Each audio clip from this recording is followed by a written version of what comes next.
ஸ்ரீ அங்காளி சக்தி பீடத்திற்கு உங்கள் அனைவரையும் நான் வரவேற்கிறேன். நம்ம இந்த பதிவில் எதை பற்றி பார்க்க போகிறோன்னா, மிக பயனுள்ள முக்கிய தகவலை பற்றி பார்க்க போகிறோம்.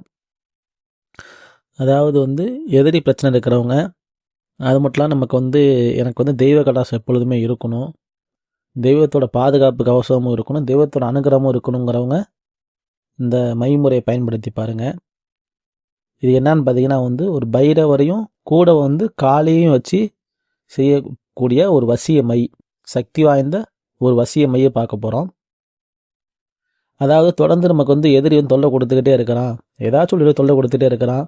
இதனால் என் குடும்பத்தில் ஒற்றுமை இல்லை, குடும்பத்தில் நிம்மதி இல்லை, வியாபாரத்தில் வியாபாரம் தொழில் எதுலேயுமே முன்னேற்ற மாதிரி பண்ணிட்டான், உடல் ரீதியாகவும் ஏகப்பட்ட பிரச்சனை கொடுத்துட்டான் எனக்கு அப்படின்னு நினைக்கிறவங்க இந்த முறையை பயன்படுத்துங்க. அது மட்டும் இல்லாமல் எனக்கு தெய்வத்தோட அனுக்கிரகம் வேணும், தெய்வத்தோட பாதுகாப்பு கவசம் எனக்கு இருக்கணும் அப்படிங்கிறவங்க இந்த முறையை பயன்படுத்துங்க. ரொம்ப அருமையாக பவர்ஃபுல்லாக வேலை செய்யும்.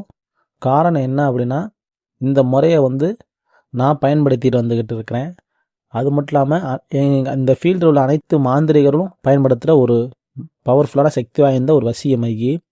காரணம் என்னன்னு பார்த்துக்கிட்டே அப்படின்னா, எங்கள் ஃபீல்டை பொறுத்த வரைக்கும் போட்டி பொறாமை ரொம்ப அதிகமாக இருக்கும். அது மட்டும் இல்லாமல் நம்ம ஒரு விஷயத்தை எடுத்து ஒருத்தவங்க கெட்டது பண்ணிட்டாங்க, நம்ம அதை விலைக்கு விடும்போது அவங்க என்ன பண்ணுவாங்க அப்படின்னா, அவங்க தெய்வத்தை எங்களை வச்சு எங்களை அடிக்க பார்ப்பாங்க, கட்ட பார்ப்பாங்க.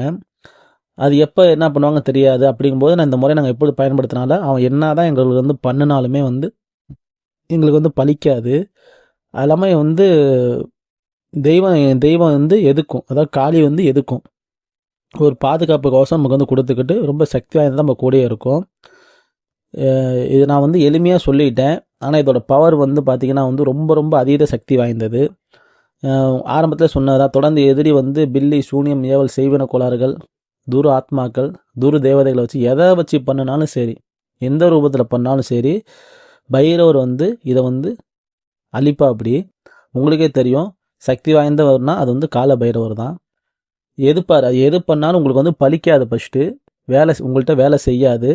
யார் பண்ணாலும் திரும்பி அது அவனுக்கே போகும். அதுக்கான தண்டனை அவர் உங்களுக்கே தெரியும், கொடுத்துருவா. அப்படி காலையே நம்ம ஆவகரணம் பண்ணியிருக்கிறதுனால என்ன ஆகும் அப்படின்னா, நமக்கான பாதுகாப்பு கவசம்பாங்கள்ல, உடற்கட்டுப்போல் நமக்கு பாதுகாப்பு கவசம் உளுந்துரும். எப்பேற்பட்ட விஷயத்த பண்ணால் நமக்கு பலிக்காது, காளி எதுக்கும். சரிங்களா? இதனால் நமக்கு தெய்வ கடாசமும் நமக்கு கிடைக்கும், பாதுகாப்பு கவசமும் கிடைக்கும். இப்போ நம்ம காளி வச்சிருக்கனால என்ன ஆகும் அப்படின்னா, நமக்கு ஏதாச்சும் இதை நீங்கள் பயன்படுத்த இது என்ன ஆகும் அப்படின்னா, உங்கள் காளியோட அனுகிரகத்தால் என்ன ஆகும் அப்படின்னா, உங்களுக்கு நாளைக்கு ஏதாச்சும் ஒரு விஷயம் நடக்க போகுது, ஏதாச்சும் ஒரு யாரோ உங்களுக்கு பண்ணுறாங்க அப்படின்னா, இரவில் உனக்கு என்ன அப்படின்னா சொப்பனத்திலே காட்சியாக கொடுத்துட்டு போயிடும். அதாவது நீ தூங்குறப்ப உங்கள் கனவுல காட்சியாக கொடுத்துட்டு போயிடும். அது மாதிரி நமக்கு இது ரொம்ப சக்தி வாய்ந்த பவர்ஃபுல்லாக இருக்கும். பைரவர் வச்சு பண்ணனால நமக்கு என்ன அப்படின்னா, திடீர்னு ஏற்படுற ஒரு வாகன விபத்தாக இருக்குன்னா, அதாவது எதிரி மூலயமா பண்ணாலும் சரி, இல்லை இயற்கையாக நடந்தாலும் சரி, அந்த வாகன விபத்தை விலக்கி விடும், தடுத்து விடும். ரொம்ப ரொம்ப சக்தி வாய்ந்த பவர்ஃபுல்லான ஒரு இது. காரணம் என்ன அப்படின்னா, சக்தி வாய்ந்த மூலிகைகளை வச்சு 48 நாள் பூஜையில் வச்சு உரியேற்றி தயார் பண்ண ஒரு சக்தி வாய்ந்த பைரவர் காளி வசி மை. இது எதிரி உள்ளவங்க தான் பயன்படுத்தணுமா அப்படிலாம் கிடையாது. இந்த மை முறையை அனைத்து சாமானிய மக்களும் பயன்படுத்தலாம். காரணம் என்னன்னு கேட்டுக்கிட்டீங்க அப்படின்னா, எதிரி எப்போ உருவாவான்னு தெரியாது, எப்போ என்ன பண்ணுவான்னு தெரியாது. அது இல்லாமல் நம்ம இப்போ வெளியே கிளம்பி போகிறோம், அங்கே துர்சக்திகள் இருக்குது, இல்லை தெரியாதனா ஏதோ ஒன்று தாண்டுறோம் அப்படின்னாலும் நமக்கு எதுவுமே பலிக்காத வண்ணமோ நமக்கு பாதுகாப்பு கவசம் நமக்கு எப்பொழுதுமே இருக்கும். தெய்வ அனுக்கிரகம் வேணும், நமக்கு எதுவுமே யார் எது பண்ணாலும் நடக்கக்கூடாது. நீங்கள் யாருக்கு பண்ண போகிறது கிடையாது, மற்றவங்க யாரும் உங்களுக்கு பண்ணாமல் இருக்கணும். தொழில் போட்டி, சரிங்களா, கூட உள்ள எதிரியாக இருப்பான்.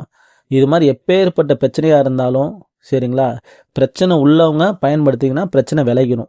இப்போ உங்களுக்கு பாதிப்பில் நீங்கள் இருக்கீங்க அப்படின்னா, அந்த மைமுறை பயன்படுத்த தெரிச்சு உங்களை விட்டு விலகி ஓடிடும். மற்ற எந்த சக்தியில் உங்கள்கிட்ட வரதுக்கு நெருங்கிறதுக்கு அஞ்சு அப்படியே பயப்படும் அப்படியே. சரிங்களா? ஏன்னா காளி அழிச்சிரும். உங்கள் காளியை நீ வச்சுக்கிட்டீங்க அப்படின்னா உங்களை பிள்ளை போல் பார்த்துக்கும். ஒரு வரியிலே சொல்லிட்டேன் காளி தேவியை பற்றி, காளி அம்மாவை பற்றி. உங்களை பிள்ளை போல் பார்த்துக்கும். சரிங்களா? அது மாதிரி சக்தி வாய்ந்தது தான். உங்கள்கிட்ட ஆரம்பத்திலே சொன்னது தான். இதை நான் ரொம்ப எளிமையாக சொல்லிட்டேன். இதை பற்றி சொல்லணும் அப்படின்னா எவ்வளவோ சொல்லலாம். வாங்கி பயன்படுத்தி பாருங்க. நீங்கள் வச்சிங்க அப்படின்னா அந்த நிமிஷமே இதோட சக்தியை நீங்கள் வந்து உணருவீங்க. சரிங்களா? அப்படிப்பட்ட ஒரு சக்தியாக இருந்தால் பவர்ஃபுல்லான மை தான் இந்த பைரவர் காளி வசிய மை. வேணுங்கிறவங்க நம்மளை வாங்கி தொடர்பு கொண்டு வாங்கிக்கிங்க.